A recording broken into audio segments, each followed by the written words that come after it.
dear friends, how are you? I hope you all are fine. Welcome to my channel Law Scholars and Legal Issues. I am Advocate Vanita. I am presenting here again with another important topic. And today's class is related to previous year questions paper.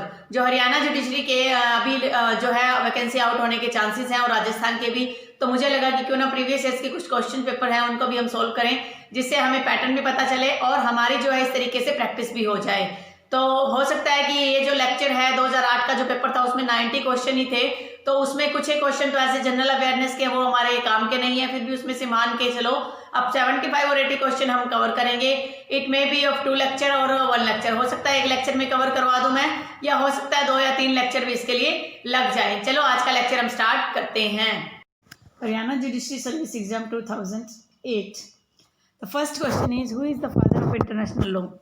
देखिए पहले क्या था कि international law के भी कुछ questions पूछ लिए जाते थे, लेकिन मौजूदा टाइम में इंटरनेशनल लॉ के रिगार्डिंग कोई क्वेश्चन पूछा नहीं जाता। लेकिन ये क्वेश्चन जो है जनरल अवेयरनेस का भी हो सकता है, तो इसको हम इंटरनेशनल लॉ का ना समझकर जनरल अवेयरनेस का क्वेश्चन समझते हैं। Who is the father of international law. International law का फादर कौन था? इंटरनेशनल लॉ का जो फादर है वो ग्रोटियस को बोला जाता है। इसका पूरा नाम क्या है? ह्यूगो ग्रोटियस। अगर हमने इसको पढ़ा होगा जुरिस्प्रूडेंस के, अगर आपने लेक्चर देखे मैंने इसके बारे में डिटेल डिस्कशन भी करवाया है। इसके बाद सेकंड क्वेश्चन है who is the present chairperson of NHRC। उस टाइम में क्या था? प्रेजेंट चेयरपर्सन कोई और था, लेकिन मौजूदा टाइम में हमें याद करना है ये क्या है, जीके के हिसाब से, जनरल अवेयरनेस के हिसाब से क्वेश्चन है। तो मौजूदा टाइम में कौन है करंट में जो हमारा ये NHRC national human right commission, NHRC की फुल फॉर्म होती है नेशनल ह्यूमन राइट कमीशन, उसके चेयरपर्सन कौन है मौजूदा टाइम में? वो है HL दत्तू। HL दत्तू जो है मौजूदा टाइम में ये NHRC के चेयरपर्सन हैं। Who can be chairperson of NHRC। NHRC का चेयरपर्सन कौन बन सकता है? देखिए इसमें ऑप्शन दिए हुए हैं सुप्रीम कोर्ट जज, CJI, हाई कोर्ट जज और एनी जज। सबसे पहली चीज़, नेशनल लेवल पर जो एक कमीशन कोई है उसके लिए आप मान के चलिए हाई कोर्ट के जज नहीं हो सकता और एनी जज नहीं हो सकता, तो दीज 2 ऑप्शंस आर रॉन्ग। ये 2 ऑप्शन तो इसमें रॉन्ग वैसे ही हो गए। फिर अगर हम NHRC जिसके तहत उसका गठन होता है उसमें अगर देखते हैं तो उसमें 2 ऑप्शन राइट हैं। एक है सुप्रीम कोर्ट का कोई भी जज, लेकिन एक चीज़ आप माइंड में रखिए, एक्स होना चाहिए वो, यानी कि रिटायर्ड जज होना चाहिए। तो ये भी राइट ऑप्शन है, ये भी राइट ऑप्शन है, तो ऐसा कोई इसमें ऑप्शन नहीं दिया हुआ, तो ये क्वेश्चन जो है वैसे एग्जाम में अगर आता है तो डिलीट हो जाएगा, क्योंकि 2 ऑप्शन इसमें करेक्ट हैं, इसलिए ये क्वेश्चन ही रॉन्ग है। लेकिन इसका आंसर हम करेंगे कि चेयरपर्सन कौन होता है NHRC का। एक तो सुप्रीम कोर्ट का जज हो सकता है और CJI हो सकता है, वो भी रिटायर्ड होना चाहिए। तो इस मामले में जो CJI जो होगा रिटायर्ड, वो तो क्या चेयरपर्सन होगा, बाकी अदर जो पर्सन्स हैं उसके जो है मेंबर्स हो सकते हैं। लेकिन फिर भी अगर मान लो CJI ना हो कोई, तो उसकी जगह एक्स CJI सुप्रीम कोर्ट का जज जो है वो भी उसको बनाया जा सकता है। तो ये इसका कंसेप्ट हो गया। उसके बाद अगला क्वेश्चन है हमारा, in which of the following orders appointment of receiver is mention. कौन से ऑर्डर में अपॉइंटमेंट ऑफ रिसीवर की बात कही की गई है? फर्स्ट है ऑर्डर 9। ऑर्डर 9 डील करता है अपीयरेंस ऑफ पार्टीज के लिए। ऑर्डर 14, ऑर्डर 40 XL होता है 40, ऑर्डर 40 डील करता है रिसीवर के लिए। ऑर्डर 10 डील करता है एग्जामिनेशन ऑफ पार्टीज के लिए, और ऑर्डर 13 डील करता है production, impounding and return of the documents, की डॉक्यूमेंट्स को प्रोडक्ट पेश करना, उनको इम्पाउंड करना का मतलब कि रिकॉर्ड में दर्ज कर देना और उसको वापस करना अगर लगता है कि वो इम्पोर्टेंट डॉक्यूमेंट नहीं है। तो उस मामले में ये तीनों ऑप्शन तो है यहाँ पर रॉन्ग ऑप्शन है ये तीनों। The right option is order 40, इसका राइट ऑप्शन हो जाएगा। In which of the following orders there is a provision of temporary injunction. कौन से ऑर्डर में टेम्परेरी इंजंक्शन की बात की जाती है? अभी अभी हमने डिस्कस किया कि जो ऑर्डर 40 है वो बात करता है रिसीवर की। ऑर्डर ये है 32 बात करता है माइनर के रिगार्डिंग केसेस की। फिर ये ऑर्डर है 37 जो ऑर्डर है वो बात करता है समरी प्रोसीजर की। तो ऑर्डर 39 डील करता है टेम्परेरी इंजंक्शंस की। तो this is the right answer. आगे देखते हैं, अगला क्वेश्चन हमारा है, Indian constitution has adopted the preamble from which country, Indian constitution ने प्रियम्बल कहाँ से अडॉप्ट किया है। देखिए फ्रांस से क्या अडॉप्ट किया था, पहले हम वो देख लेते हैं। फ्रांस से जो अडॉप्ट किया था रिपब्लिक, लिबर्टी, फ्रेटर्निटी, जो प्रियम्बल के वर्ड्स हैं वो फ्रांस से ऐड किए गए हैं। जर्मनी से सस्पेंशन ऑफ फंडामेंटल राइट जो है इमरजेंसी के दौरान उसको सस्पेंड करने के लिए पावर ली गई है। रशिया से हमने लिया गया था, हमारी जो फंडामेंटल ड्यूटीज़ है वो रूस से आई है। फिर बच गया एक यूएस से, तो यूएस से is the right option.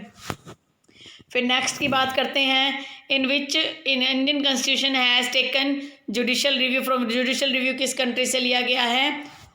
Judicial review जो है यूएसए से लिया गया है, this is the right option हो जाएगा।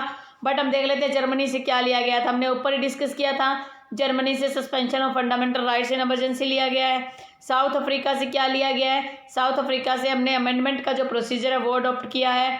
आयरलैंड से हमने डीपीएसपी अडॉप्ट किया है। तो these are other three are not related to this question, the right answer is USA. अगर नेक्स्ट क्वेश्चन की बात करते हैं, what in proof correlative of liberty के रिगार्डिंग कौन सा प्रूफ इसमें होता है।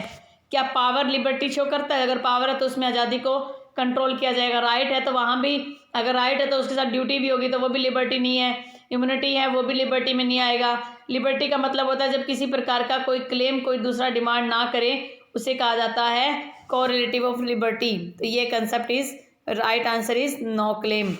Who appoints UPSC chair, UPSC members को कौन अपॉइंट करता है। नॉर्मल सी बात है, यूनियन पब्लिक सर्विस कमीशन के अंडर जो भी एक्ट होता है वो प्रेसिडेंट करता है, और स्टेट पब्लिक सर्विस कमीशन के अंडर जो मेंबर्स अपॉइंट होते हैं वो गवर्नर करता है। तो the right answer is president. President is the right answer.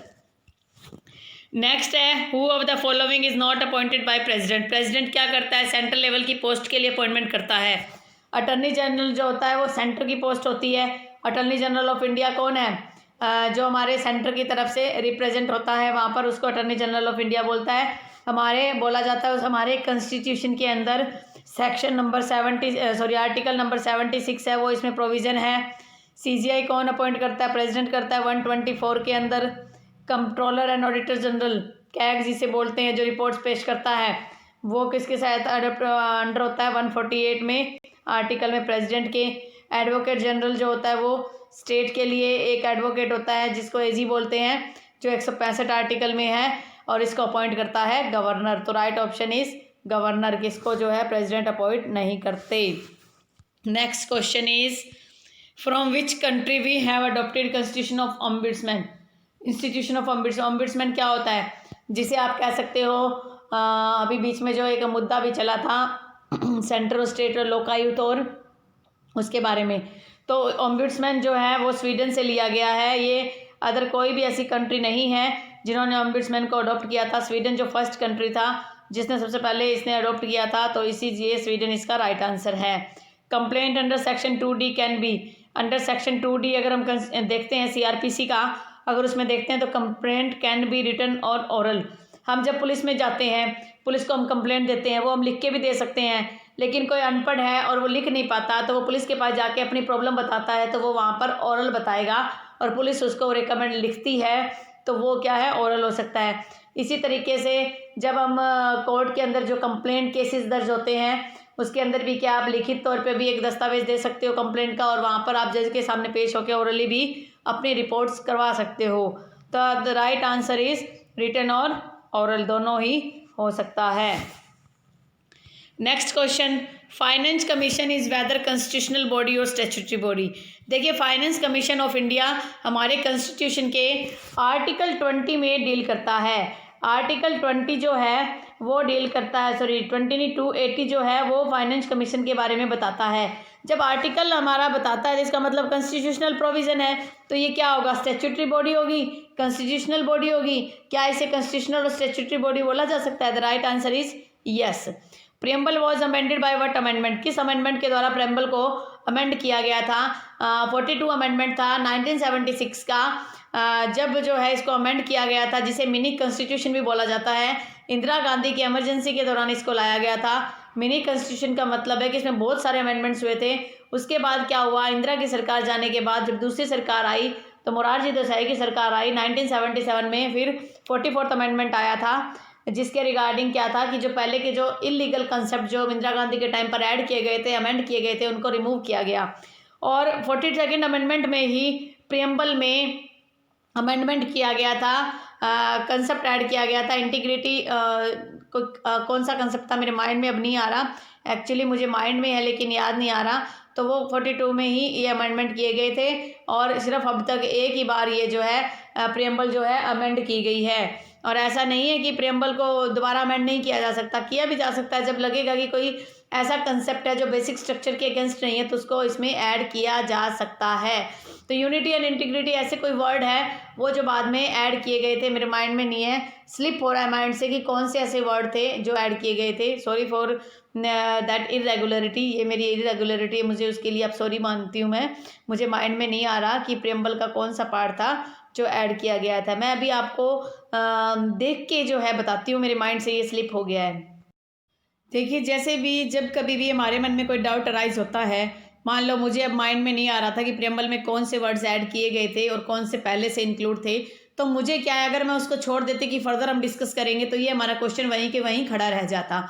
मुझे क्या हुआ, मुझे अपना इस चीज़ में सॉरी फील करने में कोई हेजिटेशन नहीं हुई कि मुझे अब माइंड में नहीं आ रहा है। तो क्या हो गया, अगर माइंड में नहीं आ रहा था तो ह्यूमन ही तो हैं, हमारे माइंड से स्लिप भी हो सकता है। तो अगर किसी प्रकार का डाउट हमें कभी होता है तो उसी टाइम उसी जगह क्वेश्चन को स्टॉप करो, उसी जगह रिवीजन को स्टॉप करो, पहले वो डाउट क्लियर करो। क्योंकि अगर वो डाउट उस टाइम क्लियर नहीं हुआ, फर्दर हम आगे के लिए अगर छोड़ देते हैं तो वो डाउट फिर फर्दर आगे उसके लिए रह जाएगा और हम फर्दर भी उसको देख नहीं पाएंगे। और जब एग्जाम में कई बार वही डाउट क्वेश्चन के रूप में आ जाता है तो फिर हमें अफसोस होता है, ये क्या किया, हमने पहले देख लेना चाहिए था।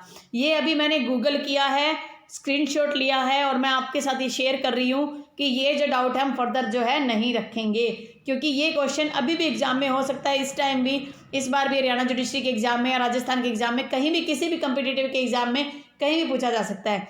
Amendment of the preamble, the 42nd amendment change the description. पहले क्या था, सोवरन, डेमोक्रेटिक, रिपब्लिक, 3 वर्ड थे और जब 42nd में अमेंडमेंट किया गया तो इसमें क्या वर्ड ऐड किया गया, सोवरन पहले से था, सोशलिस्ट और सेकुलर वर्ड इसमें ऐड किया गया था। जब 42nd अमेंडमेंट हुआ तो उसमें सोशलिस्ट और सेकुलर जो वर्ड है वो ऐड कर दिया गया।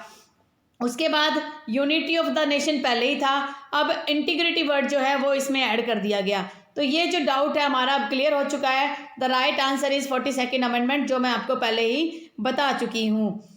अगर हम जब अगले क्वेश्चन पे जाते हैं, preamble is a part of basic structure in which case it was held. किस केस में ये बात कही गई थी कि प्रियम्बल जो है बेसिक स्ट्रक्चर का पार्ट है, और इसको कंसेप्ट को पहले जो है काफ़ी डिस्कस किया गया था।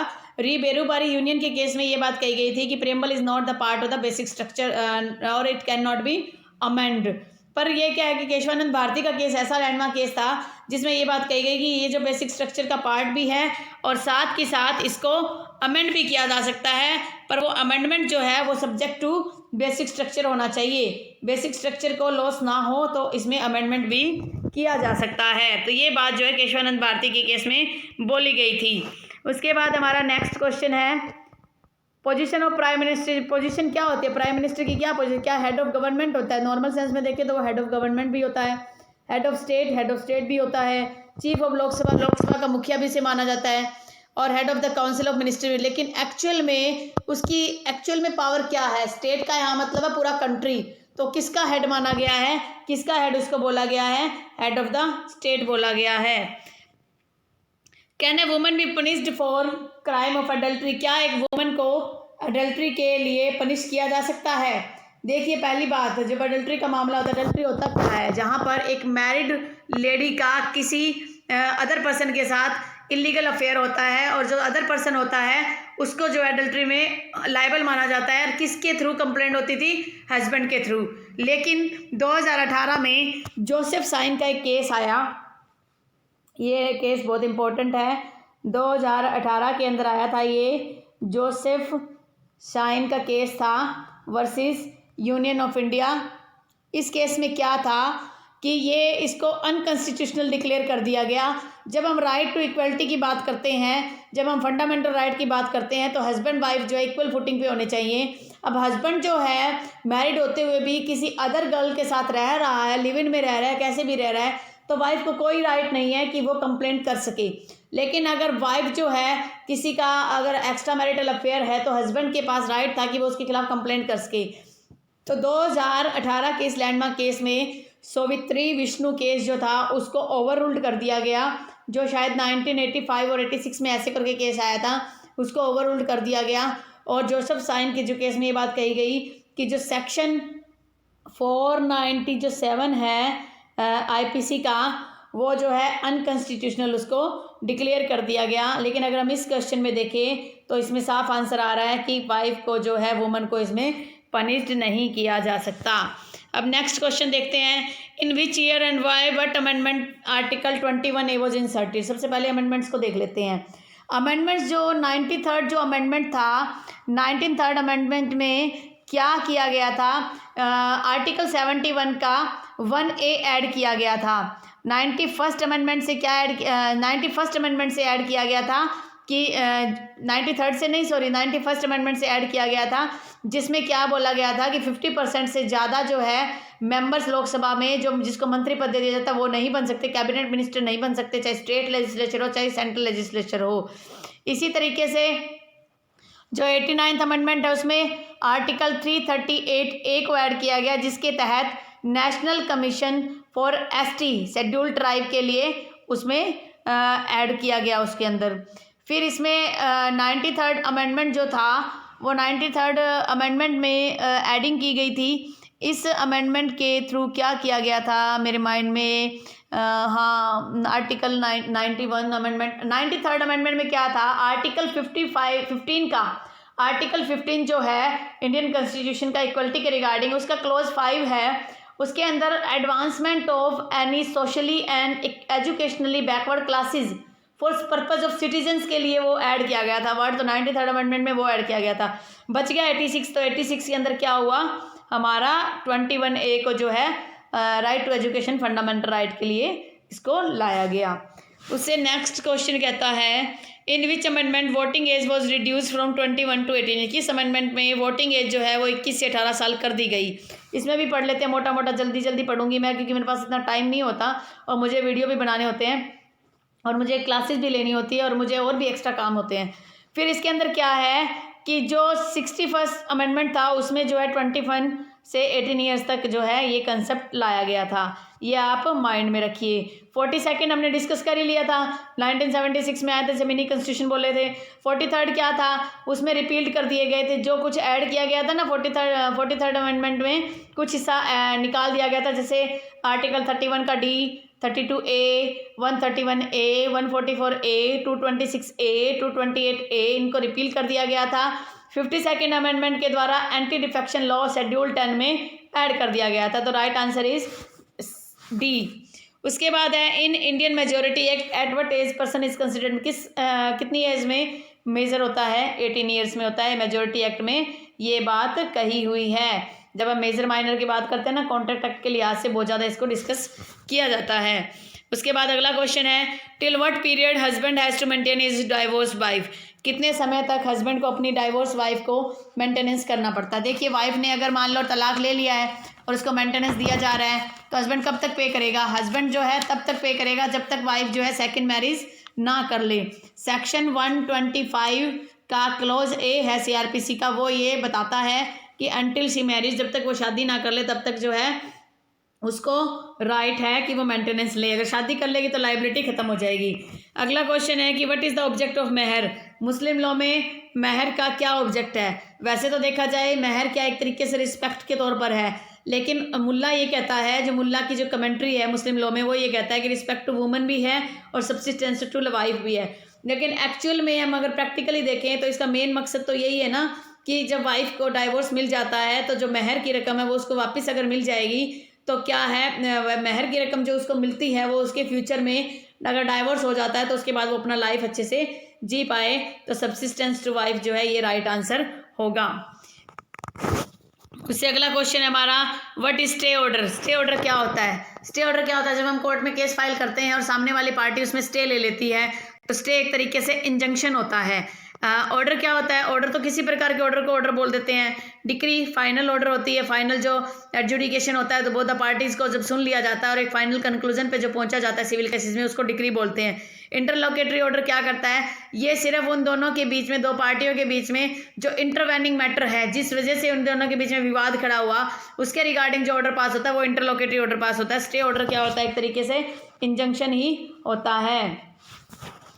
Advocate who is appointed by court for poor litigation is called. जो एडवोकेट्स जो हैं पुअर लिटिगेंट्स के लिए कोर्ट द्वारा अपॉइंट किए जाते हैं, उन्हें क्या बोला जाता है?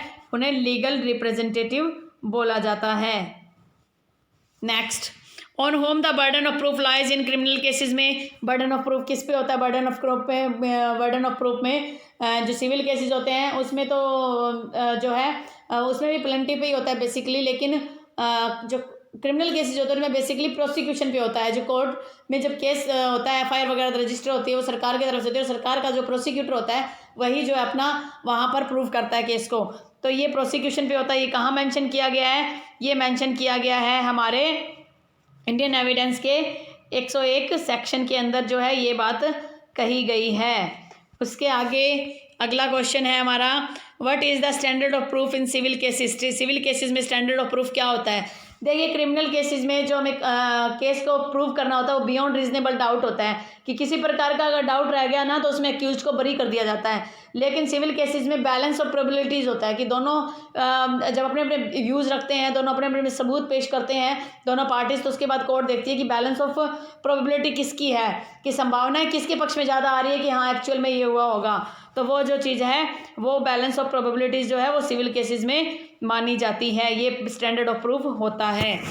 फिर अगला क्वेश्चन है, marriage between a married man and an unmarried woman. देखिए, जब हम हिंदू मैरिज एक्ट में सेक्शन 5 का कंडीशंस पढ़ते हैं कि अगर वो शादी से पहले से शादीशुदा है तो अगर वो दोबारा शादी करता है तो बाइगेमी बन जाती है। तो वो मैटर क्या है? वो वॉइड मैरिज की कैटेगरी में आता है। सेक्शन 5 की जो कंडीशन है, फर्स्ट सेकंड जो है वो कंसेंट के रिगार्डिंग है, वो वॉइडेबल में आता है। थर्ड जो है वो मैरिजेबल एज नहीं है, वो भी वॉइडेबल में आता है। और फोर्थ और फिफ्थ प्रोहिबिटेड और स्पिंदा रिलेशनशिप, अगर उसके तहत भी कोई मैरिज होती है तो वो वॉइड मैरिज काउंट होती है। अगला क्वेश्चन है, what is plea bargaining? Plea bargaining क्या है? प्ली बार्गेनिंग इनवैलिड है? नहीं, हमारे जो सीआरपीसी उसमें प्रोविजन है 265A में प्ली बार्गेनिंग को डाला गया है। उसमें ये है वो वैलिड है पर कुछ एक्सटेंट तक है, क्योंकि उसमें लिमिट्स हैं। अगर 7 साल तक की पनिशमेंट है तो हो सकती है प्ली बार्गेनिंग। अगर सोशो इकोनॉमिक ऑफेंस नहीं किए गए हैं तो प्ली बार्गेनिंग हो सकता है। अगर वुमेन के अगेंस्ट कोई क्राइम नहीं किया गया, माइनर के अगेंस्ट कोई क्राइम नहीं किया गया तो प्ली बार्गेनिंग हो सकती है। प्ली बार्गेनिंग एक्चुअली होता क्या है? एक तरीके से मोल भाव करना होता है कि उसमें सेटलमेंट भी हो सकती है एक तरीके से और कोर्ट की परमिशन से। तो उसमें क्या है कि अगर कम पनिशमेंट का प्रोविजन उसमें ऐड हो जाता है प्ली बार्गेनिंग में। क्वेश्चन नंबर 29 कहता है, contracts are the consideration and object of which is unlawful is. अगर कंसिडरेशन है जो पेमेंट दी जाती है कॉन्ट्रैक्ट में, जो ऑब्जेक्ट है वो अगर अनलॉफुल है तो क्या कौन कौन सी कंडीशन में अनलॉफुल हो सकता है? फॉरबिडन बाय लॉ, हाँ जी, अगर फॉरबिडन बाय लॉ है तो वो इलीगल कॉन्ट्रैक्ट हो जाएगा, एक तरीके से लॉ उसको नहीं मानता। सेकंड कहता है रिस्ट्रेन इन मैरिज, हाँ मैरिज में अगर आप पाबंदी लगाते हो कि अभी शादी नहीं करेगी या ये इस कंडीशन पे करेगी, ये करेगी, वो करेगी, जो कुछ कंडीशन लगा दी तो वो क्या है कि या ये कंडीशन लगा दी कि आप शादी नहीं कर सकते, वो क्या है? वॉइड है। इन रिस्ट्रेन ऑफ ट्रेड, ट्रेड में आपने कुछ बंदिशें लगा दी कि आप ट्रेड करोगे, आप इस चीज़ का ट्रेड नहीं कर सकते, आप ये पाबंदियाँ उसके ऊपर लगी, वो भी इलीगल है, अनलॉफुल है। तो ये सारे के सारे राइट आंसर होंगे। तो करेक्ट आंसर इज हो जाएगा ऑल ऑफ द अबव। अब हम लास्ट क्वेश्चन आज डिस्कस करते हैं और इसके बाद मैं आज वाला लेक्चर यहीं स्टॉप करती हूँ। नेक्स्ट क्लास में हम 31 से लेकर 60 तक डील करेंगे।